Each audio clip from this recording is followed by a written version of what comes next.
ఏ పార్టీకైనా సొంతంగా vote bank ఉంటుంది. గెలుపు ఓటములతో సంబంధం లేకుండా ఓట్ బ్యాంక్ ఆ పార్టీకి అండగా ఉంటుంది. అందుకే ప్రతి పార్టీ ఓటు బ్యాంకును ఏర్పాటు చేసుకుని కాపాడుకుంటూ ఉంటుంది. అధికారంలో ఉన్నప్పుడు తమకు అనుకూలంగా ఉన్న వర్గాలకు అవసరమైన పథకాలు అమలు చేయడం కూడా సహజమే. తెలంగాణలో 10 ఏళ్ల పాటు అధికారంలో ఉన్న గులాబీ పార్టీ తనకంటూ ఓటు బ్యాంకును ఏర్పాటు చేసుకోలేకపోయిందా?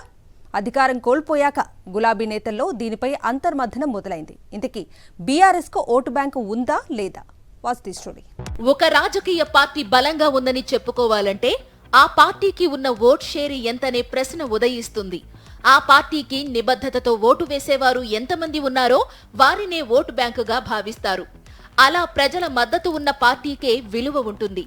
కులం, మతం, ప్రాంతం లాంటి భావోద్వేగ అంశాల ఆధారంగా ఓటు బ్యాంక్ ఏర్పడుతుంది. తెలంగాణలో ఉద్యమ పార్టీగా ఆవిర్భవించి 2014 తరువాత అసలు సిసలైన రాజకీయ పార్టీగా రూపొందిన గులాబీ పార్టీ 23 ఏళ్లుగా అనేక ఎన్నికలను ఎదుర్కొంది. కేసీఆర్ ఆకట్టుకునే ప్రసంగాలు, రాజకీయ వ్యూహాలు కలిసి వచ్చాయి. 2 సార్లు అధికారాన్ని అప్పగించిన ఓటు బ్యాంకు ఇప్పుడు ఏమైందనే చర్చ జరుగుతోంది. గత ఏడాది చివరిలో జరిగిన అసెంబ్లీ ఎన్నికల్లో బీఆర్ఎస్ కు 37.35% ఓట్లు వచ్చాయి. ఇప్పుడు లోక్సభ ఎన్నికల్లో కేవలం 16.68% ఓట్లు మాత్రమే బీఆర్ఎస్ కు వచ్చాయి. అంటే 6 నెలల కాలంలో గులాబీ పార్టీకి చెందిన 21% ఓట్లు దాని ప్రత్యర్థి పార్టీలకు మళ్లాయి. అందులో కాంగ్రెస్ అత్యధికంగా పొందగా మిగిలిన ఓటర్ల మద్దతును బీజేపీ పొందింది. అంటే బీఆర్ఎస్ పార్టీ ఓటు బ్యాంకు శరవేగంగా ఇతర పార్టీల వైపు షిఫ్ట్ అయిపోయింది. అందుకే పార్లమెంటు ఎన్నికల్లో కాంగ్రెస్, బీజేపీ హైదరాబాద్ మినహా చెరిసగం ఎంపీ సీట్లను దక్కించుకున్నాయి. దీనికి కారణం బీఆర్ఎస్ కు బలమైన, సుస్థిర ఓటు బ్యాంకు లేకపోవడమే అనే చర్చ రాజకీయ వర్గాల్లో జరుగుతోంది. గులాబీ బాస్ కేసీఆర్ కు ఓటు బ్యాంకు రాజకీయాలపై అవగాహన ఉంది. రాజకీయ పార్టీ పెట్టినప్పుడు కేసీఆర్ సామాజిక వర్గం బలం చూసుకుంటే చాలా పరిమితంగా ఉంటామని, ప్రాంత భావనతో అయితే ఏకపక్ష విజయాల ద్వారా ప్రజలందరినీ ఓటు బ్యాంకుగా మలుచుకోవచ్చని భావించారు. అందుకే కేసీఆర్ తెలంగాణ వాదంతో సొంత పార్టీ స్థాపించారు. ఎన్నికల్లో గెలిచిన ప్రతిసారి తెలంగాణ సెంటిమెంట్ ను అస్త్రంగా మలుచుకున్నారు. 2 దశాబ్దాలుగా తెలంగాణ అంటే బీఆర్ఎస్ అన్నట్లుగా రాజకీయం సాగింది.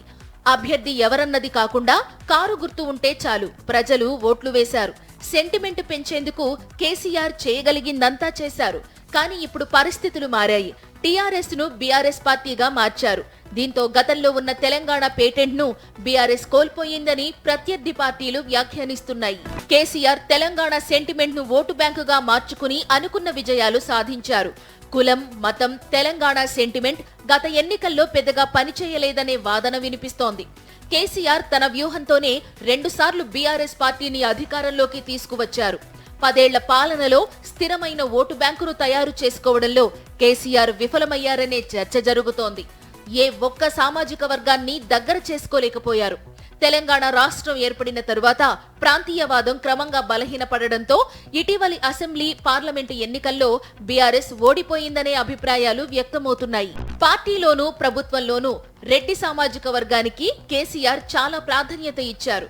కేసీఆర్ కేబినెట్ లో 6 రెడ్డి మంత్రులు, 50 మందికి పైగా ఎమ్మెల్యేలు, ఎమ్మెల్సీ, ఎంపీలు ఉండేవారు. కానీ రెడ్డి సామాజిక వర్గ ఓటర్లు సాంప్రదాయకంగా కాంగ్రెస్ మద్దతుదారులుగా ఉంటారు. తెలంగాణ సెంటిమెంట్ కారణంగా టీడీపీ, కాంగ్రెస్ పార్టీల నుండి వారంతా బీఆర్ఎస్ కు షిఫ్ట్ అయ్యారు. మారిన రాజకీయ పరిస్థితుల్లో మళ్లీ రెడ్డి సామాజిక వర్గం కాంగ్రెస్ వైపునకు మళ్లింది. అసెంబ్లీ ఎన్నికల్లో ఎక్కువగా ఎస్సీ, ఎస్టీ రిజర్వ్డ్ స్థానాల్లో బీఆర్ఎస్ ఓడిపోయింది.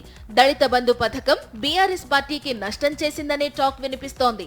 బీసీల్లోని ప్రధాన సామాజిక వర్గాలను సైతం కేసీఆర్ దూరం చేసుకున్నారనే చర్చ జరుగుతోంది.